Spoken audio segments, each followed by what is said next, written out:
You're listening to Music Tectonics.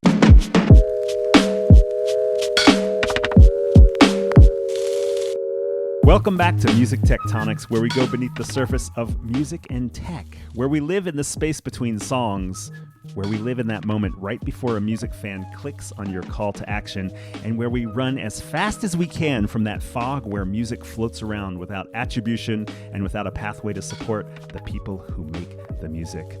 I'm your host, Dimitri Vitsa. I'm also the CEO and founder of Rock, Paper, Scissors.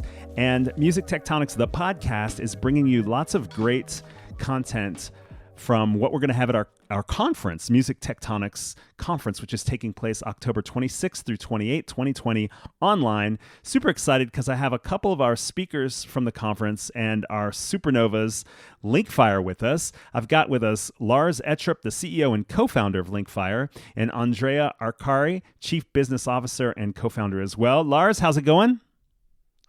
It's going really well. Thanks, Dimitri. You're calling in from Denmark, right? Yes, correct. Europe, Denmark. Yes. And Andrea in from LA, right? Yeah, Dimitri, how are you? That's great. We've got 3 time zones on the podcast, which is great. And really excited that you guys are coming into Music Tectonics. Andrea, you spoke last year as well. We've got Lars on board as well. And Jeppe, your other co-founder, chief commercial officer, is also going to be at the conference. And really excited to have the support. And from the outside, Linkfire looks like a smart link and music landing page generator. But there's a lot more going on than meets the eye. So we'll get deeper into the insights and calls to action that Linkfire offers. But let's first get started with some background. Lars, let's kick it off with you. Where did you come from, and how did you land on co-founding Linkfire? Thanks, Dimitri. Yes, that's a bit of a long story. So I met Jeppe and Andrea back in 2014. We didn't really have a background. Andrea has a background in music. Jeppe and I don't have a background in music. We have a background in respectively tech and marketing. And so really that's how we started, connecting.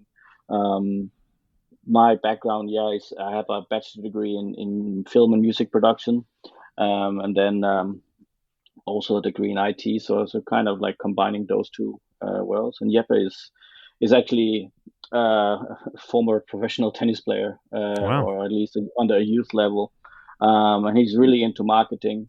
And Andrea Andrea can probably speak a little bit about that, but he's a former touring musician. So it's like really, those kind of the matches that were made. Initially, we didn't really target the music industry. We tried a few other different industries and saw if we could find a product fit there. But it was really obvious that there was a need for something like Linkfire in the music industry. So really quickly, we just started focusing on music. Oh, interesting. So were you working in sports or just more like B2B marketing stuff? Yeah, so we're a little bit all over the place, to be honest. We worked with in sports verticals, with agencies, with fast moving consumer goods.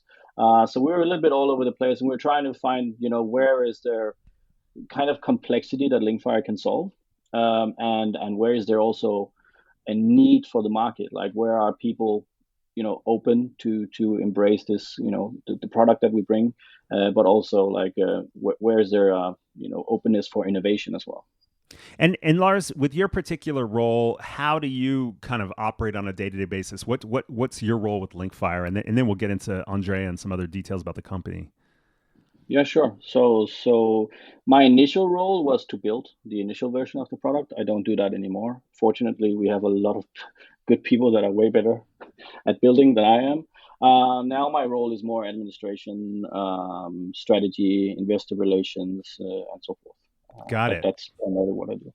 Got it. So, Andrea, I first met you in New York City, and now you're in LA. What's your background? Lars mentioned that you have a music background as well. And then how did you find yourself to Linkfire? Yeah, I started my career on stage as a recording and touring musician for a short while, like very young and angrier days for sure. And then when like that sort of like ended up, I turned to my other passion, which was always like I was always a bit of a geek, so I always enjoyed like tech at large. and I had a small adventure as a CEO and founder myself to another company. We were doing consumer electronics, so a different space.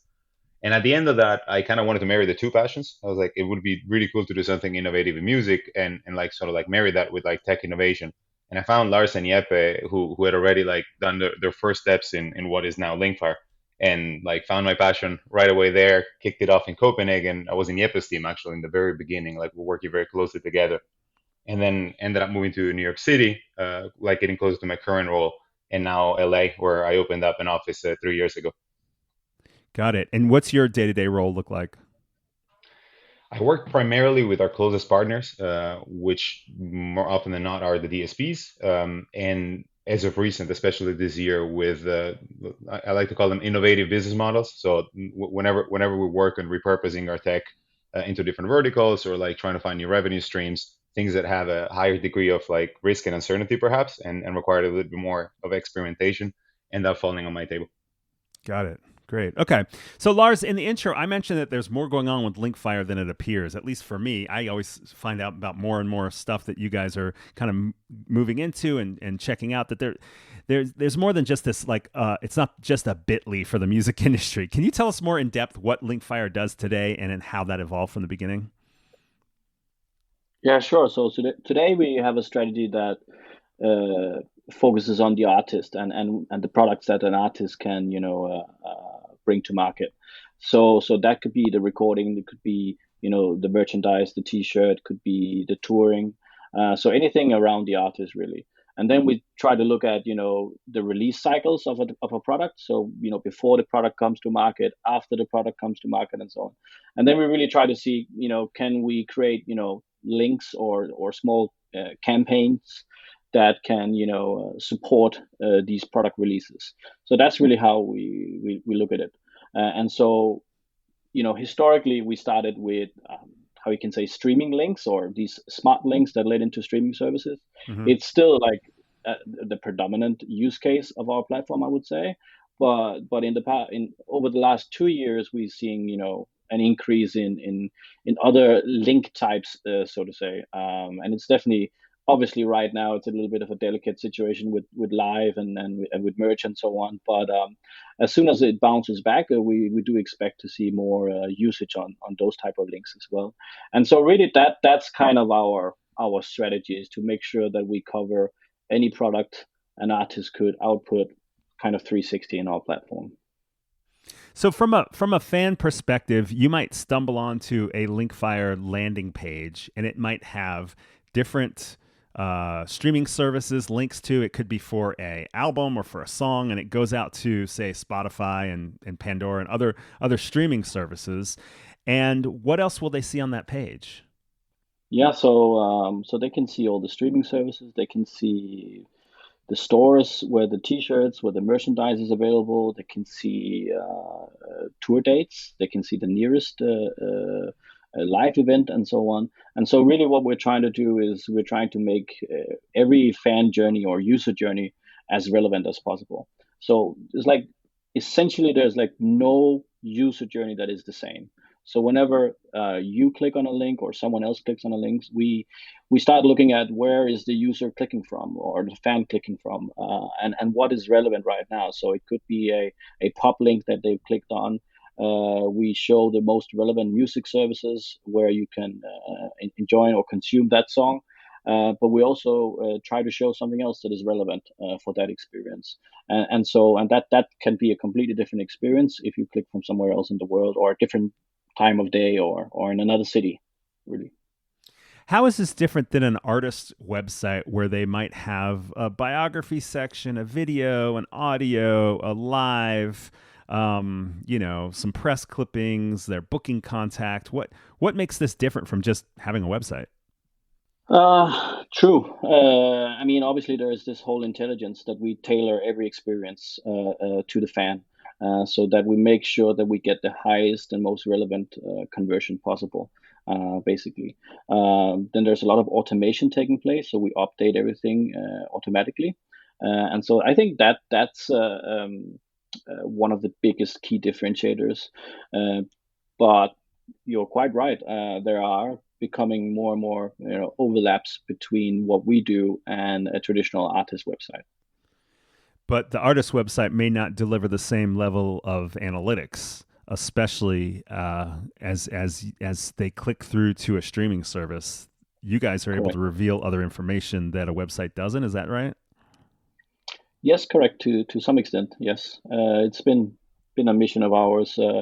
Well, since the founding years, was that we wanted to see how far can we kind of push the transparency, so that essentially, coming from a normal e-commerce background, is like we would like to see when someone clicks on a link or any of our assets, what did that generate? Did it generate a stream or a download or transaction and so on? And so basically, so that we can optimize that performance.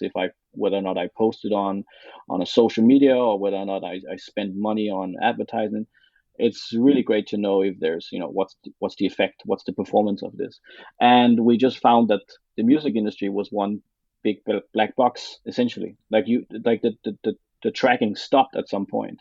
And so for us, it was very clear that we had a position where we could go out and see, let's partner up with some of these DSPs or retailers at the end of the user journey and see, how can we bring this data to life. And what we found out was that it wasn't the fact that the DSPs didn't have an interest in doing it. It was just like, well, how are we going to do it? How are we going to bring it to market? And so that's kind of been our mission for the past few years is, okay, well, let's figure it out together. Let's bring that to life. Got it. So who are your typical users? Traditionally, record labels, major record labels, independent labels, distributors.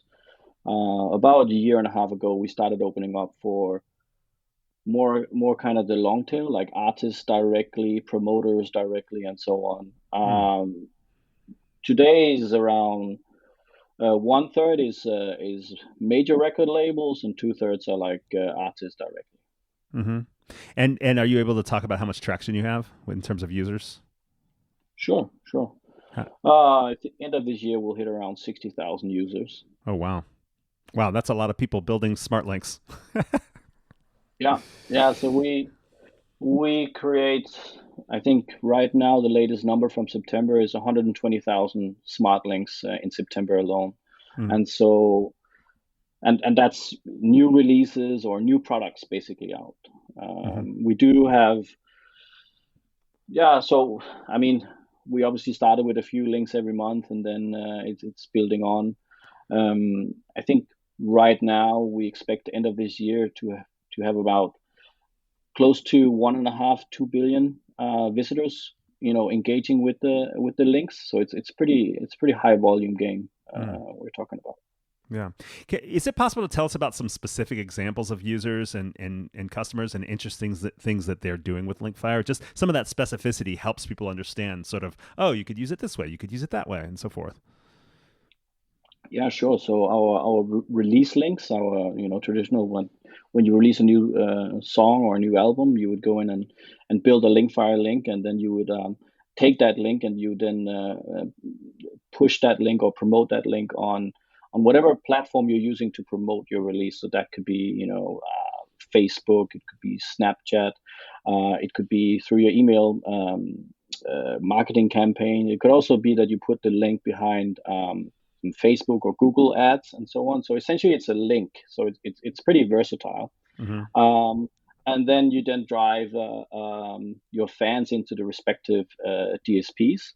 If you're building a tour link, it could be to show your tour plan. It could be to drive users into the most relevant event on that tour.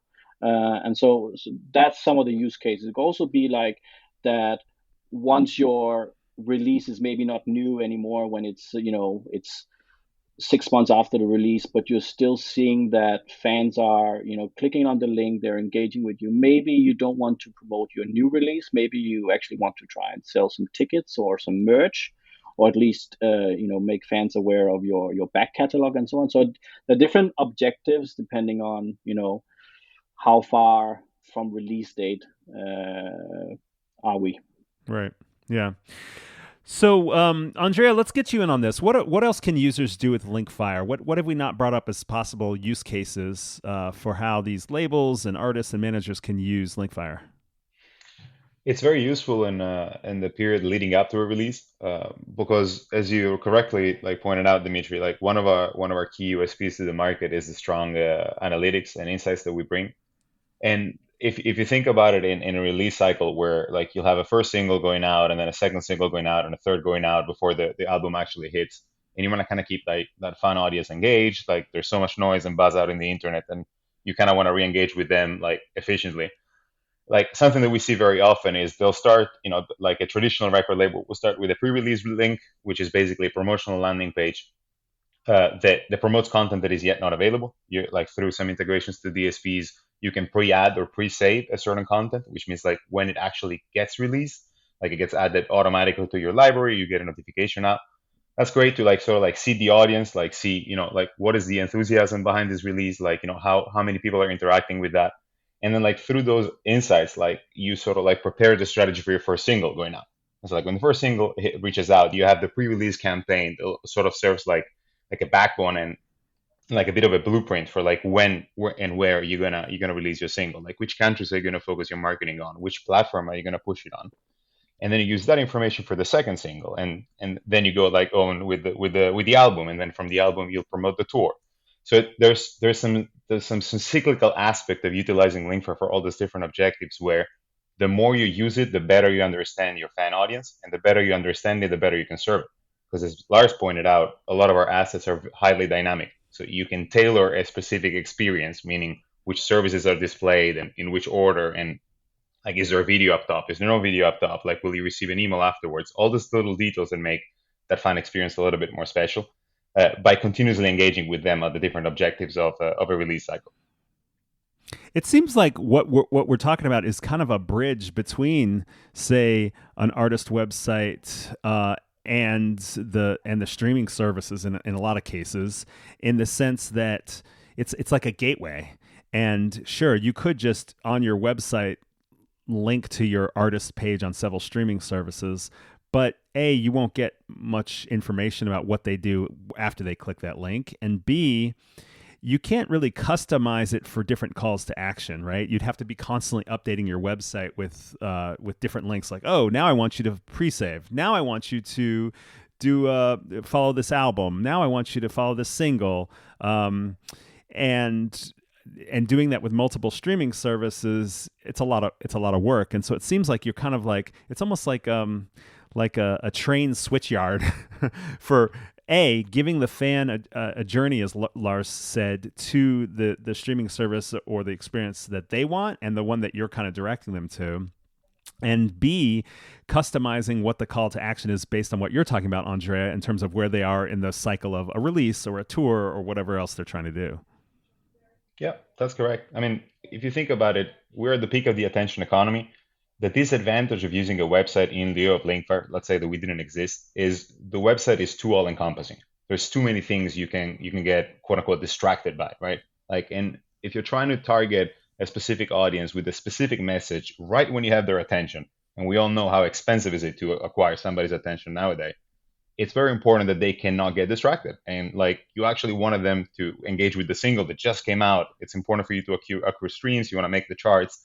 And then all of a sudden you point them on a website and there's like a beautiful new like photo shoot that went out like with a famous photographer, and they get lost in that train, and you lost their attention in that moment.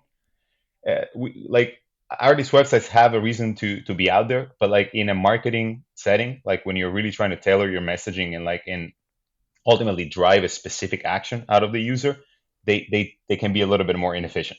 Linkfire's landing pages, and with their simplicity, like get the job done faster. Got it.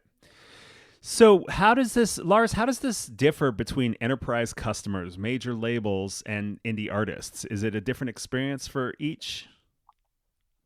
Yeah, completely. So there are different needs, different use cases.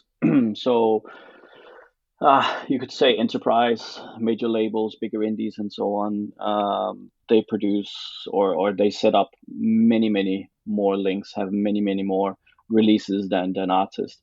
So they have multiple users working on the same link. They have integrations with their own internal systems and so on. And so there's a lot more features that kind of is tailored to bigger organizations. There's also different wordings and so on being used. And for artists directly, it's a more in and out kind of. It's easier to create a link, and we scraped away a lot of the, how you can say, unnecessary stuff that is not necessary for an artist necessarily. Got it.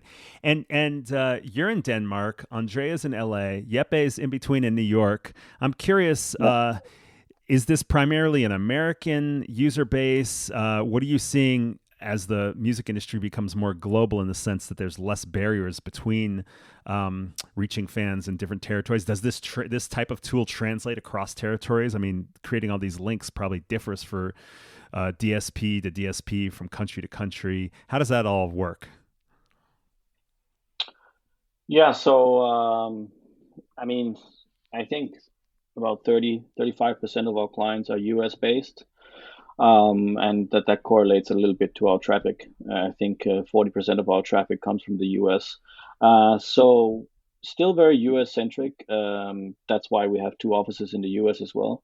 But we see huge growth in particular Latin America, but also Asia, basically. So one of our key interest markets are definitely in Southeast Asia as well, where we see a huge exponential growth of traffic as well.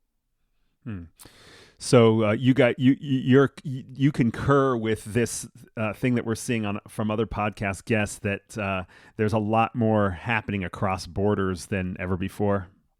Oh yes. Yeah, a lot. Yeah. So well, let me go to a B2B question. We've talked a little bit about what the use cases are for your users, but Andrea, since you're doing these deals with platforms, why do DSPs give you access to these insights? Well, I mean, Lars sort of touched upon it before. DSPs believe that empowering the market with this data is valuable, and they do so through a series of tools that they build internally. I mean, we all saw the rise of the insert DSP name for artists, right? Over the past few years, Amazon, Apple Music, Spotify, everybody has their own version. And these tools are fantastic if you're looking at an aggregate. Like if you're trying to understand how you or your artist perform on a certain DSP in a given month, let's say, what playlist did I make it up to? How many streams did I rank up? How many new fans? And that view is super important and valuable. What we deal with though is more like slices of that scenario. So I'm not so interested in telling a label how many streams they accumulated for a certain artist in a month, because that's good for them to understand their overall strategy perhaps. But if they're trying to understand where should they put their marketing dollars, the campaign that they launched yesterday on social media A, did it yield the results that they wanted? They need that same data repackaged in a way that can be understood in a marketing sense. And so it's a matter of slicing that data set in a way that can be parsed back to a journey. And so what we work with DSPs with, and it's been a big evangelization effort from our side that I'm really happy it's taking space in the market, and we have more and more partners that believe that this is ultimately valuable, is take that data and actually apply it to a specific campaign. So don't tell me a monthly amount of listens. Tell me how many listens span out of this specific link, which I put some dollars behind. Because if I can see that the return on investment was positive and a certain channel converted better, I'm going to spend more money in that direction. I'm going to have further investment. I'm going to inform my strategy from a marketing standpoint towards that way. And from a DSP standpoint, if you think about it, if you can differentiate yourself from competitors, because say you can tell your label partners the user journey ending up on our DSP convert better than they do in another competitor, you're actually earning an edge. You're basically telling that specific label, don't send them everywhere, send them more my way, which sort of fits with the engagement objectives of many of these DSPs. So it's really a win-win. Yeah, I kind of hear two different things, two levels of this conversation. One is that giving artists more data and labels more data basically removes a layer of confusion about where they should be directing fans. Yeah, and and the thing here that may be not super intuitive in the beginning is every DSP has its own audience, right? So like there's a value in presenting them with the options, but then there are differences in between different artists and different genres. And so if you treat everything in your catalog the same and you just like present the same options to everybody and you don't quite know whether there's a difference between service A or service B, you're kind of like left half blind. It's the old, marketing paradox of like 50% of your marketing is not working. You just don't know which one. And Right. so it removes confusion and it informs spending. So like it helps them be more efficient with where they put their marketing dollars. Mm. And so, in a way, you guys are adding in a layer. This switchyard approach is adding in this layer that allows for more accurate and more authentic segmentation for fan marketing. Right? Say this group of targets on this social media platform respond well to this type of campaign towards this DSP or this experience, and this one from my website responds well from here, and you start to collect more information about how to target them, and like you said, insert more money or more resources into directing it a certain way. Yeah, you embrace the fragmentation instead of rejecting it. Aha. When Linkfire first came to market, Dimitri, and you must remember this, usually marketers would send people into one destination. Yes. And it was sort of like legacy, right? It's like, oh, we just expect everybody to be downloading music that way. And that was great in the early 2000s. But then as more and more services come about, you can't ignore that. And the misconception was people are going to find their way. We're going to send them in one place and like they're going to find their way to like whichever service they own and operate. And we all know that's just not true. Like, again, we're at the peak of the attention economy. You must present a user with the right offer at the right time. It must be simple. There shouldn't be any friction in between, or you're going to lose them. So not embracing fragmentation and just expecting people to find their way equals basically losing them to their next Netflix video or some other version of like content and entertainment that ultimately is not going to result into a stream. Right. Makes sense. I love that. Embrace the fragmentation. I think we might have to use that. Maybe the title of this episode. We'll see. But so the second layer is really that once you empower the artist team to do this and gather this information, they actually can invest more in pushing traffic towards these DSPs because they're getting better conversion of it. So that's where the value really comes back to the DSP. A, it's the right thing to do for the artist to have control and understand how to serve their fans better. But B, down the line, as you do that, then that allows the artist management team to actually increase the amount of fuel that they're pushing towards a particular DSP because it's working. That's absolutely correct. And it's why, as I was mentioning before, ultimately the return on investment of this type of integrations is great for DSPs as well. Because you show that like your platform works well and there's good conversion rates and like people land and actually listen to what was intended. People are going to send more people your way. Like it's that easy in the end. Yeah. Got it.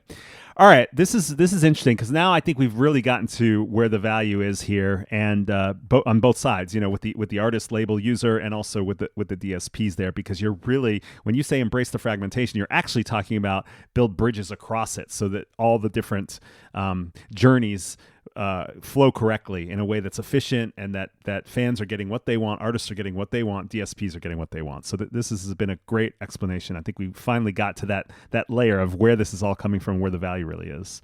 So, but there are a lot of crazy narratives going on in the music industry right now that I want to just bring up because I think it's kind of related to the overall conversation. Things like streaming saved the music industry. Streaming undercut the traditional retail, even downloads. Artists don't make enough from streams. UGC platforms don't attribute rights holders, or they don't pay enough. So you've got all the social video and so forth there. Label deals aren't fair. So in addition to people saying, "Oh, artists aren't getting paid enough," then they throw labels into the mix and say, "Well, are labels getting enough and the artists aren't?" And indie artists can't get above the noise among fans or among B2B conversations. You guys are kind of, building these bridges in the midst of all this kind of controversy and conversation. What is the future of fan conversion in this situation? What's the future of music monetization as it relates to what you're doing? Do one of you want to take that? Lars? That was a lot of questions. I wish I had something like a quote like Andrea said, but he's so good at English, and I don't have those quotes.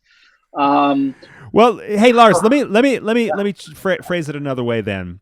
Um, you know, even without all the stuff that I just said in terms of all those things that are influencing things, because I think you know they exist. Where do you yeah. see this going next is really what I'm saying in terms of, you know, you guys are building these bridges and these insights as a result of these smart links that go deep.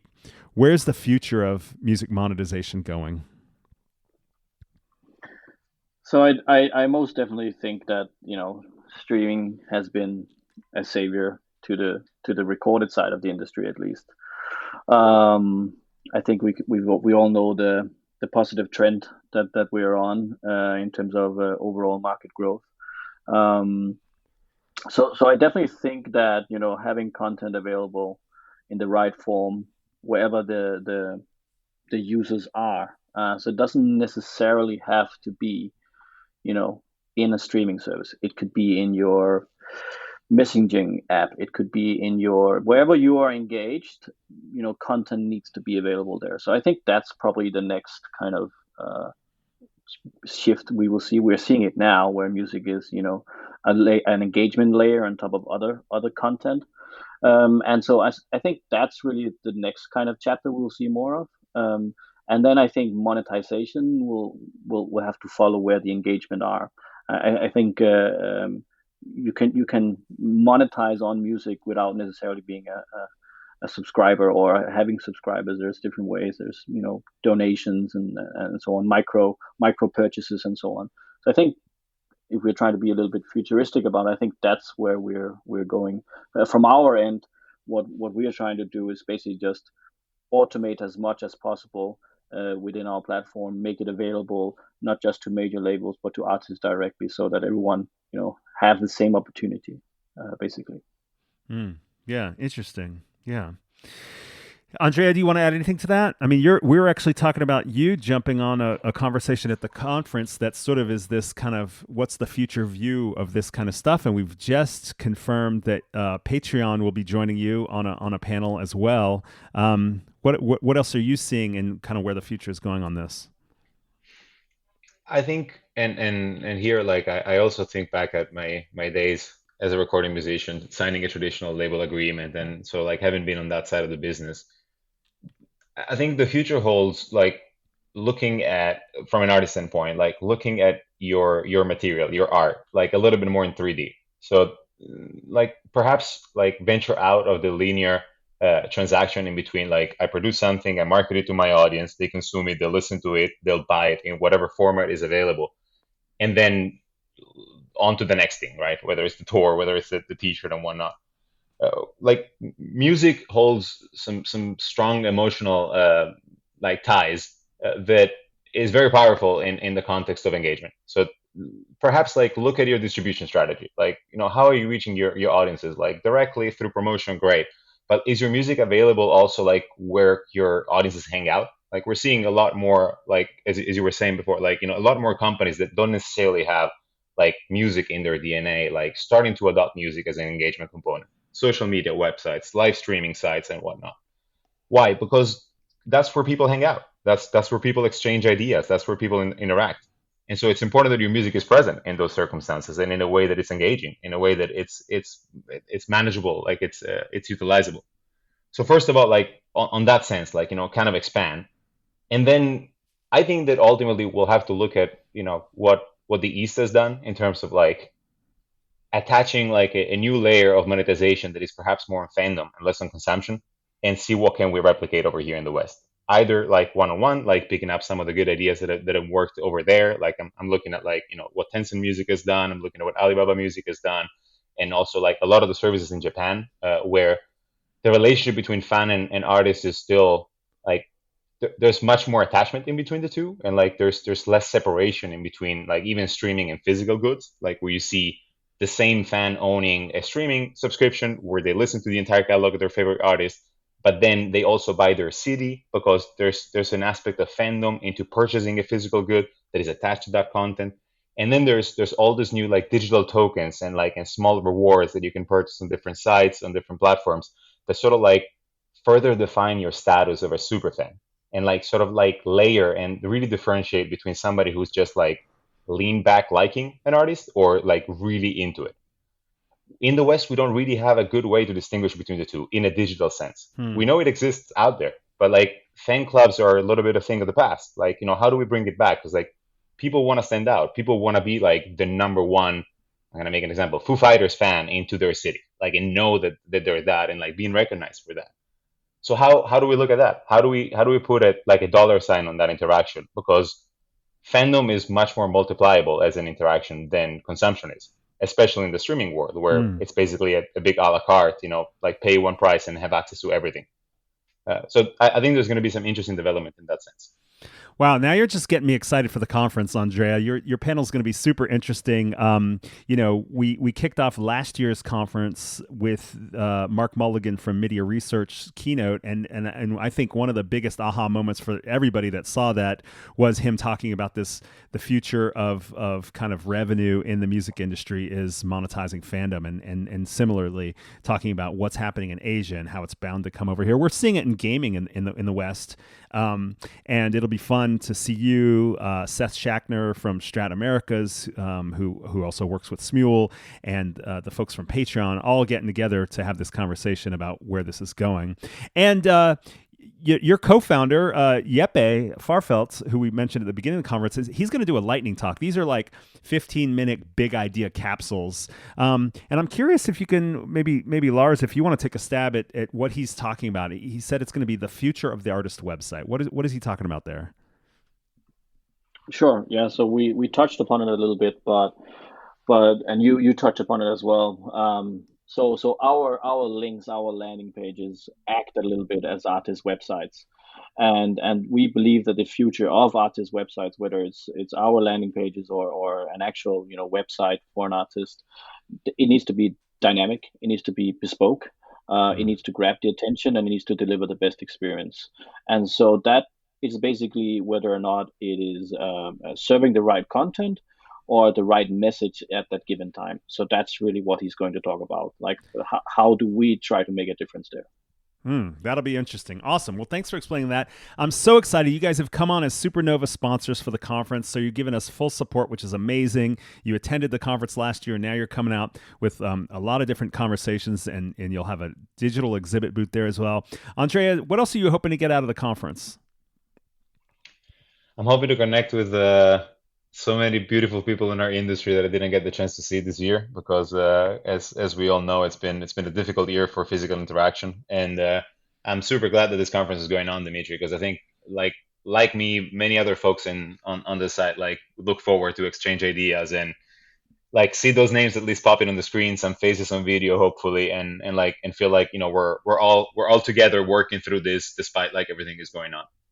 Yeah, man, I appreciate that. That is the spirit of the conference. And we're doing a couple of things technically with the conference that should empower that. One is we're having an opening and closing party in a virtual avatar-based world, which means you'll get to choose your clothes and your hairstyle and walk around this really cool virtual conference center.